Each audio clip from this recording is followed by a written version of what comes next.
வணக்கம். சென்னை சேப்பாக்கத்தில் உள்ள பத்திரிகையாளர் மன்றத்தில் செய்தியாளர் சந்திப்பு நடைபெற்றது. அப்போது செய்தியாளர்களிடம் பேசிய சென்னையை சேர்ந்த லாவண்யா என்பவரின் வழக்கறிஞர் நந்தகுமார் அவர்கள் தெரிவித்திருப்பதாவது: லாவண்யா என்பவர் SVK மூவிஸ் என்ற சினிமா தயாரிப்பு நிறுவனத்தை நடத்தி வருகிறார்.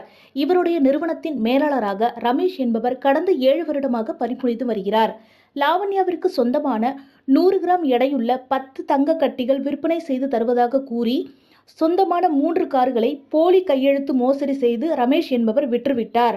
அது மட்டுமின்றி 80 கிராம் தங்க ஆபரணம், 2 கிலோ வெள்ளி பொருட்கள் என அனைத்தையும் விற்றுவிட்டார். பணத்தை கேட்டால் கேட்கும் பொழுதெல்லாம் தருகிறேன் என்று கூறி ஏமாற்றி வருகிறார்.